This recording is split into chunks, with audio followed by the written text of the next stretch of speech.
ओम शम शनिश्चराय नमः। शनिदेव और पवनपुत्र हनुमान।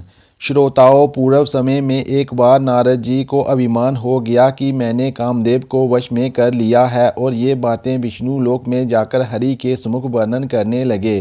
भगवान विष्णु ने माया की नगरी रचाई और उस कौतुक नगरी में एक राजकुमारी का स्वयंवर था।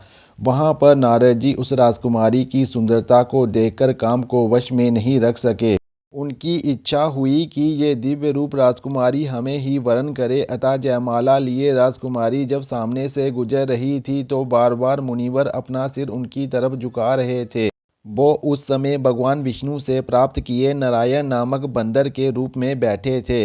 इस कारण से राजकुमारी ने उन्हें वरण न करते हुए आगे निकल पड़ी। मुनिवर की जे हास्य पद वृत्ति देखकर वहां पर विराजमान भगवान शंकर के दो गणों से रहा नहीं गया और मुनिवर को देखकर हंस पड़ा। इस पर उन दोनों गणों को नारद जी ने शाप दे दिया कि तुम दोनों राक्षस योनि में उत्पन्न होगे। उनके शाप वश में दोनों गण पुलस्त कुल में उत्पन्न होकर रावण और कुंभकर्ण के नाम से विख्यात हुए। वह दोनों दानव बड़े ही शक्तिशाली और मायावी थे। अपने पराक्रम से उन दोनों ने पूरी सृष्टि में हलचल मचा दी। मनुष्य तो मनुष्य है, उन्होंने तीनों लोकों के देवताओं का जीना हराम कर दिया, क्योंकि रावण ने भगवान शंकर से अनेकों मनचाहे वरदान प्राप्त कर लिए थे। रावण साधारण योद्धा ही नहीं बल्कि वह एक महान तपस्वी और चमत्कारी योद्धा था। उसे सृष्टि की विनिष्टकारी शक्तियों के विषय में पूर्ण ज्ञान था।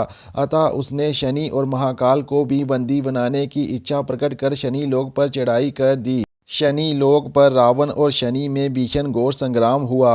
अंत में रावण ने शनि को ब्रह्मपाश में जकड़ लिया, उन्हें घसीटते हुए लंका ले गया और वहां ले जाकर राजमहल से बाहर उल्टा लटका दिया। शनिदेव वहां व्याकुल विवश थे, क्योंकि ब्रह्मपाश का अनादर नहीं कर सकते थे। अतः धर्म मर्यादा में बंधे कष्ट झेलते रहे और मुक्त होने हेतु बार बार अपने इष्ट देव की आराधना करते रहे। सीता जी का पता लगाने जब हनुमान जी वहां पहुंचे तो शनिदेव को रावण के बंधन से मुक्त कराए।